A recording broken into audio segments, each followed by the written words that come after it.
Guys, welcome back to the Chad Prather Show. Got a big surprise for you. We're going to get into a deep conversation here for a minute that I think is going to impact all of you, some information that we need. And we're going to dive into this intersection of innovation and taxation, a little bit of freedom. Those are three words that, depending on who you ask, either are going to build a nation or bury it under a whole lot of bureaucracy. And we know that we've been buried for a long time under bureaucracy. And the guest I've got with me today, he knows a thing or two about that fight. He's one of the most influential voices in American tax policy. He's the founder and president of Americans for Tax Reform. He's a man who spent decades keeping Washington accountable to the taxpayer. We need more of that. And so today we're talking a little bit about biotech innovation and the dangerous idea of patent taxes and what it really means for America's future when the government starts charging rent on invention itself. I don't know about you, but as an entrepreneur, as a person who loves ideas and loves to see things come out in a way that is revolutionary, I want us to be able to do that and feel free to do it without worrying about what's going to, penalize us if we do it. So it's an honor to have him on. I want to get into it. Welcome to the show, our friend Grover Norquist. Grover, how are you, my friend?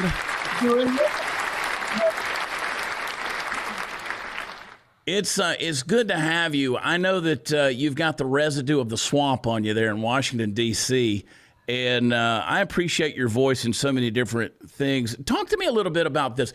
Why do you believe that tax policy and what happens with that is a huge driver or deterrent when it comes to innovation in America? And I guess what we're talking about is particularly in terms of biotech. What does that look like?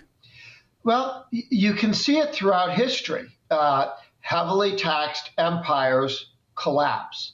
Mm-hmm. Lightly taxed empires grow. And this goes back to before the Romans, before the Greeks, before the Macedonians. You see this in the 50 states. Those with higher taxes are growing more slowly than those with lower taxes. And sometimes a rich state can look pretty rich for a while, but it grows so slowly that the less successful state of 50 years ago begins to look like it's about to lap it because they grow faster and they just keep moving. Taxes are a dead weight on whatever you do. People say you get a fine for parking in the wrong place or speeding. Why? Because they don't want you speeding. Okay, what's a tax? A tax is, please don't do what you're doing. Well, earning money, creating wealth, inventing new products, these things we tax. We wish to discourage them. Well, we don't mean to, but you just told me that the reason you put a fine on parking in certain areas or driving too fast is because you recognize that people will do less of things they get fined or taxed for. So even the government admits they know if they tax something, they're going to get less of it. And we want more growth and more innovation and more job creation and more new ways to explore the future, because the rest of the world's trying to catch up with us and they'd like to lap us. The least nice guys in the world would like to lap us.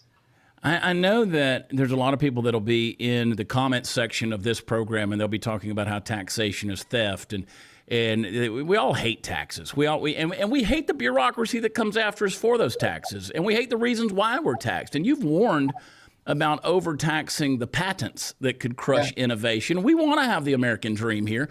What are the real world consequences of a so-called patent tax? How would that impact these startups and these researchers and job creations in the U.S.? Most new ideas are stupid ideas. That's why they're new. Okay. But some stupid ideas have been around for a while.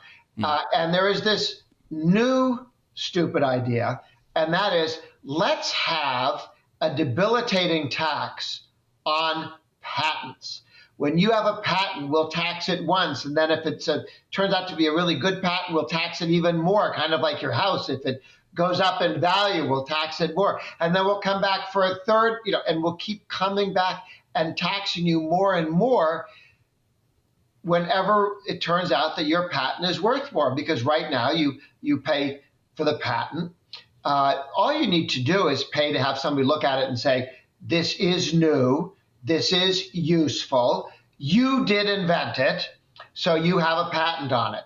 That's the patent office does not raise money for national defense or for anything else. It just raises the money, I don't know, $4 billion or something, to pay its own bills. That's it. But there was this idea floated by some folks saying, why don't we so we have a monopoly. If you want a patent, there's only one place, the United States government. You can get one, and it's from us, okay? We have a real monopoly, says the government. So why don't we milk it and take money out of people? Somebody's invented something. Well, now you have to build it and sell it and move it to market and get it to the guys in Alaska and out in Hawaii and down in Florida. And all this, costs money to get this new product out to everywhere.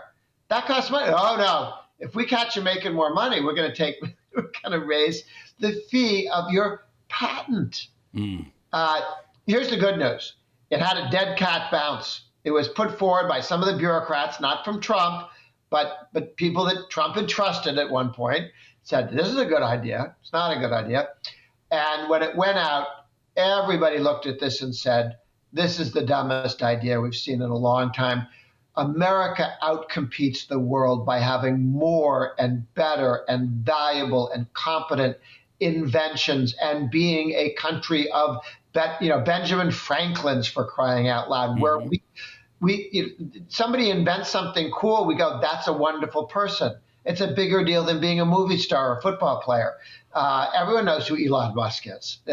He's a guy who makes the rockets go and the cars go. And all this thing keeps inventing different things. Stop, would you stop that? We can't keep track of all the things you're inventing. Can you imagine if he had to carry a boat anchor with him? Every time he invented something, they made him drag another boat anchor behind him in order to have it become something. The idea was put forward. Every friend of liberty in the United States said this is an awful idea. It was a dead cat bounce. I think it may be dead. We should go over and kick the cat and see if it's really dead. But all bad ideas, it could come back like some horror movie and show up again. Somebody's now put it out there. You can imagine the Democrats are going, this is a great idea. File this under things we do when we seize power someday. But it is such a horrific idea that we need to bury it several times, very deep, lots of gravel, and just make sure it doesn't come back up to haunt us again. It's everything that hurts America is right there, and China must be going, this is a great idea for America. I love it. Yeah, they got to love it. And everybody's watched Shark Tank, right? Everybody's got a new invention. I invented something 30 years ago, and it's still a great invention, in my opinion. I'm holding on to it, Grover. I'm holding on to it. One of these days I might do something with it.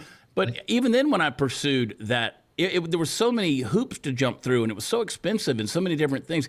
But when we start talking about things like biotech, the reports are highlighting this connection between like IP protection and economic growth. And is there a place where Washington's getting it wrong right now? Where are they getting it wrong right now in balancing innovation incentives with political oversight? Well, the good news is that with the Trump administration and with the Republican House and the Republican Senate, there's a lot of good things being done. We are really opening doors to look for oil and natural gas and coal and power to drop the cost of energy so that the cost of everything in our life goes down, so that our products are more competitive in the world. Europe's sinking because they bought into this green thing. They add the cost of high energy inside all their products, and then people want to know, well, why won't you buy my product? It was built with very expensive gasoline, taxed so heavily, or oil or coal or whatever energy they use.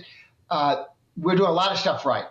There are a couple of things that are troublesome, and the good news is you can focus on them because there are only a few. There aren't 20,000 of them, which we get when Obama or Biden come in. It's was it the thing where the arrows come in during the Roman wars, coming down into the troops. You got to get the shield up because there's so many arrows coming in. But one of them is they call it most favored nation status. It's actually the opposite of that. It's saying when other countries cheat us on our success in creating new medicines, pharmaceuticals, new medicines. We create more medicines. We invent these things. They used to do a lot of this in Europe, not so much. We get all the really good stuff, and Europe has to wait sometimes several years before they get access to it because they won't pay the real price of it, but for it. And they come in, and some of them there's something in the trade agreements that say if something has to do with health, the government can set a price control against the American product. So we sell something to make you healthier, and Canada goes, well, we're only going to pay this much. And by the way, if you insist that we pay the market price, we will steal your patent. That is literally their threat. We'll steal your patent. A lot of companies put up with being looted because the alternative is to have their entire patent stolen by another company because somebody agreed to a very bad deal at some point down a long time ago when they didn't think this would happen. So what we've seen these other countries damage America by saying we'll only pay so much, and for the new super duper aspirin, the new cancer drug or whatever, and if you insist we pay more, we'll steal it. We'll just and unfortunately, what the Trump administration has suggested is that when we negotiate with other countries, we take their price control in another country and apply it in the United States. So we're going to bring socialist price controls, which damage other countries, into the United States. That would make it very difficult for American new drug companies inventing new drugs to be able to go to market and be successful. Now, people like China are just chomping at the bit to have us make this mistake because they don't have any of that stuff. They won't put up with anybody stealing their stuff. They'll shoot them. This is not, and a lot of what they do is they take stuff we make and then they reproduce it and just lie that they took it, as opposed to tell you they took it. They just run with it, and that's a serious problem as well. But they call it most favored nation status, which confuses it with something we used to do 30 years ago when we had low tariffs between us and another country where we both had low tariffs. We say you're most favored. Really, it's just you and I, we're going to trade together the way states do, American states do. So this is a real challenge. This idea of price controls always don't work. I mean, you can go back to ancient Rome. They had to kill a whole bunch of people because when you set up price controls, no one wants to sell their rice or their wheat or whatever it is that you're growing because somebody set a price control. So they have to go out and literally grab stuff from people and be very vicious in how they punish people for not selling things that they own because the price is set so low. Price controls destroy markets, they destroy the economies, and it looks kind of fun on paper, but the damage it does to people who work to make the drugs, the people who work to invent them, the whole science behind it to get it put together.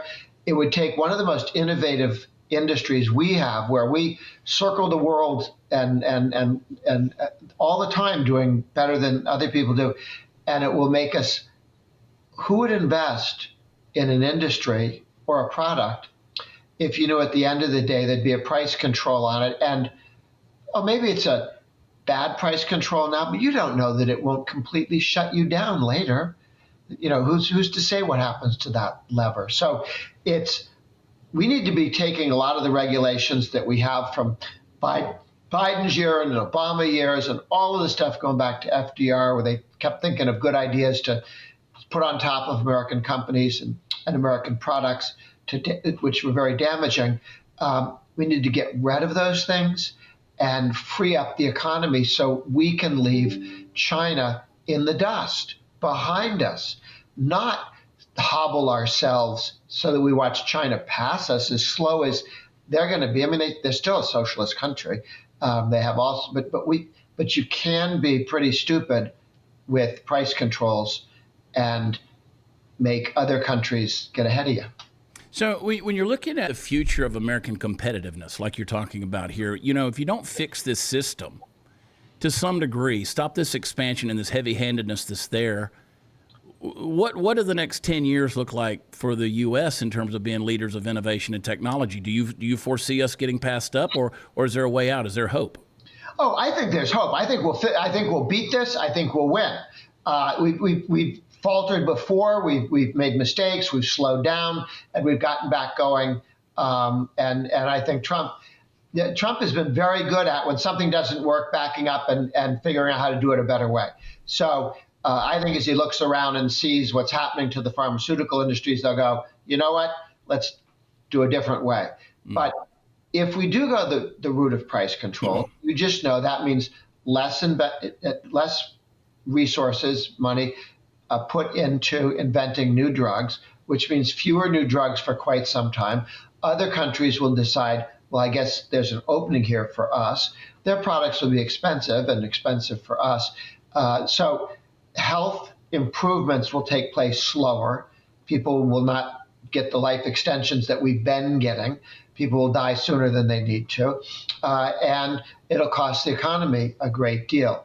It's completely fixable by saying, you know what, instead of importing price controls that you guys have, we're going to reject the idea that we're going to live with your price controls. This can't happen. I thought this would be target number one when the president said we're going to deal with other countries that cheat us. Because the one that jumped out in my mind is when they come and say, oh, well, we'll only pay you 60% of the market value because we can get away with it. And we ought to say, if we're defending you, Japan, you ought to be paying real prices for drugs. Same thing with Europe, same thing with the other countries that really do depend on us, and talk to countries that are not our friends and say, guys, this doesn't happen. You cannot cheat us on this, and walk away, paying people pennies on the dollar, and then act like you didn't do anything. I think it's a real eye-opener when people realize how much that we pay for drugs and what we're subsidizing for other countries and what they pay for drugs. It's a huge discrepancy in regards to that, and we're footing the bill. You've built a career defending taxpayers from this creeping government expansion. This new push for whether it's patent or innovation taxes, I mean, this is just another form of bureaucratic control, right? I mean, these. What do you think is the danger? What's the hidden tax policy? What do people do about this? Who do we talk to? I mean, do we call our senator? Do we call our congressman? Where do we go with this? Well, Democrats and taxes are like a teenage boy on a prom date. They keep asking the same question different ways. But what they want is the taxes, right? But the same thing with the bureaucracy. The same thing with regulations. They ask it one way, and if the answer is no, they come back and they ask it a different way. And if the answer is no, they keep trying different. There are a dozen different ways you can regulate a business, an industry, a farm, and they go, oh, it's an environmental problem here. No, it's a health problem.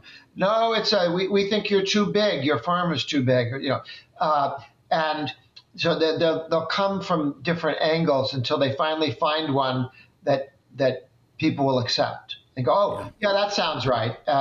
But it's all the same thing. The left has never come up with an idea yet that could be fixed with less government. All of their ideas are fixed with more government. All the problems that they find in the world are fixed with more government. We have the meeting in D.C. With about 100 center-right activists every week, where we get together and talk about about 30 people present for 3 minutes. What are you doing? What are you up to? What does everybody else need to know? And Al Gore wanted to come once when his movie came out. His movie on the world's going to end because of global climate change. Okay, right. And he was quite convinced that if he talked slowly enough to us and loudly enough, that we'd get it. Well, he talked, and he was fine, he was interesting. And I asked the first question. I said, I remember when it was global cooling in the 70s, the solution to which was ride bicycles, use less energy, less, and energy is supposed to be more expensive, and 10 things. And then it was global warming with the same 10 things you were supposed to do to fix global warming that were also going to fix global cooling. And now it's climate change, and it's ride bicycles, use less energy, tax energy, make cars smaller, the list of 10 things they want to do. Are there any of these 10, if the angels came down and sat on your shoulder and said, it's not really warming or cooling, or it is, but we didn't do it, or it's not that big a deal because it happens naturally anyway. If they came down to convince you it wasn't the crisis you thought, are there any of these 10 things you shouldn't do anyway? And before I had finished the sentence, he said, no, you should do them all. So he had a list of 10 things he wanted to impose on the American people. He first tried global cooling. It wasn't really making as much headway. Global warming. Well, it's not always warming. It's been a lot warmer back in the past in the 13 and 1400s, and the world didn't end, and Europe didn't get flooded. So then they went with climate change, which happens every time the sun comes up and every summer and winter. So that would look more promising. But it was all the solution he picked before they picked the crisis. And so just keep in mind, when they go after regulating drugs and new efforts and taxing new efforts to cure medicines, they just want the money. Mm. They'll give you 101 reasons, but there's only one. They want the money, or they want the control and power of the regulatory state. Yeah. The greed and the control, the power, all of that, you summarize that nicely, because that is the truth. At the end of the day, that's what they want. And I love to remind my audience, there's no such thing as government funded. They can't fund anything. You're funding it. The taxpayer's funding it. Finally, what is the message you'd give to lawmakers about this link between economic freedom and this next wave of American breakthroughs? I mean, are we on the verge of some real economic change in a positive way, a good way, if we can get these things sorted out? I mean, give us some hope. Yes. Oh, we are. I mean, take a look at Argentina, for heaven's sakes. I mean, Argentina was one of the five richest countries in the world back in the 1920s and 1930s. If you visit it now, you can see it looked like Paris, but kind of run down Paris, because the socialists, the Peronists, sometimes they were considered right-wing, sometimes they're considered left-wing, but they're always socialists who wanted the government to run everything. And they just stole everything that wasn't locked down and regulated everything else and taxed everything else to where it slowed down and damn near stopped as an economy. And now Milei, the new president, is just opening things up, and it can breathe again. Inflation came down dramatically, and the people rewarded it. The people living in Argentina said, "This is what we want." So to say people who'd been given everything by the government in terms of welfare that you could ever imagine, and many things you couldn't imagine, they saw the damage done, and they wanted that foot off their throat. And they saw it move. We saw what happened in the first Trump administration when he cut the corporate rate, the business rate, from 34% down to 21%. That is the highest. 35 to 21. It was the highest corporate rate tax in the world. Maybe North Korea was higher, but Japan used to be higher, and then they said, this is stupid, and they got less than us. France was down at 25. We were at 35. Stupider than France is not where you want to be. We had higher corporate taxes than communist China, for crying out loud. Wow. They were down to like 15 and 25, and it's nutty stuff. And when Trump and the Republicans took that down, we saw tremendous growth, over 6.8% growth in 2019 alone, 1 year on the median family income. That's not the richest, not the poorest, the dead center of the country went up in 1 year that much. COVID didn't help down in the future, but you could see the power of reducing taxes and how that gave you growth. We saw this in the Reagan years, which unleashed immense growth. The 1920s, they took the top rate from 75 down to 25, cut everybody's taxes, but 75 to 25 is a pretty big jump, strong economic growth. Then Hoover brought it back up to 75. And we had the Great Depression. That was fun. So we know from our own history, we know from looking at 50 states. New York does one thing, Florida does the opposite. New York has the same number of people as Florida. Florida, a few more, actually, roughly the same number of people. But New York spends twice as much money at the state level than Florida. Wow. 320 billion, not 115 billion, twice as much. That's why Florida doesn't have an income tax, because they don't spend the money in the first place. I wasn't going to ask you this, but it just popped into my head. I want to get a hot take from you. Where would we be if this was a Kamala Harris administration? And what happens to New York City if Zohran Mamdani becomes the mayor? Well, what was the movie Escape from New York?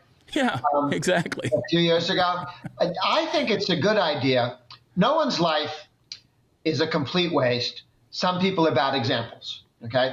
And no city is a complete waste. Some cities are bad examples. And you need parents to be able to drive by New York and San Francisco and go, see that? Don't do that, okay? That doesn't work. That's what we learned. That doesn't work. And I think I don't want to lose whole states.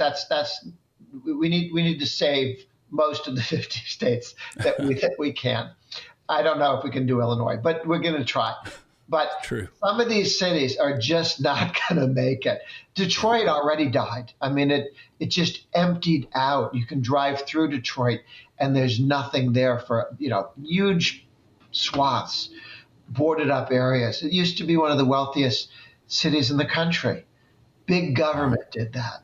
Taxes did that.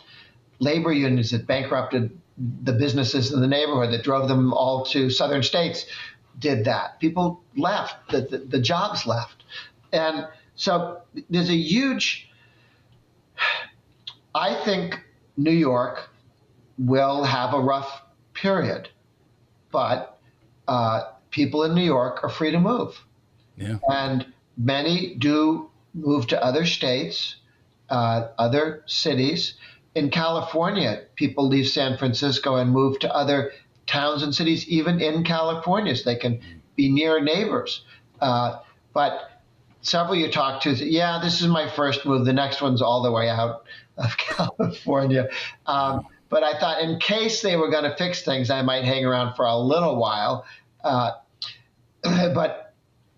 it is important, because it's one thing to point to a country in another continent and go, that doesn't work. Well, there are probably 100 different things about that country that's different than ours, and their failure wasn't socialism; it was something else. They ran out of water. I don't know.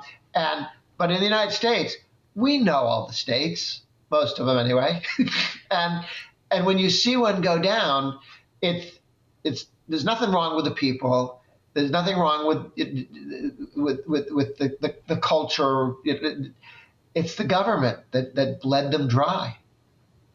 That is the truth. Death by bureaucracy. All right, folks. He's the founder and president of Americans for Tax Reform, Grover Norquist. How can people find out next steps and keep up with what you've got going on, Grover? Oh, sure. Our website is atr.org, Americans for Tax Reform, atr.org. We have regular, you can join it, get a newsletter from us as to what's happening, or come visit the website. I tweet at Grover Norquist, and we regularly every day put out stories both on what's happening at the national level and at the state level. Right now, there are 8 states with no income tax. There are 12 states moving to no income tax. Love it. In the next 20 years, we're going to have half the states with no income tax. I love it. I live in 2 of those states. So Good. It ain't nothing going to change on that. Grover, I really appreciate your voice. Thank you for your time today, and take care, sir. Well, thank you for having me on. You bet.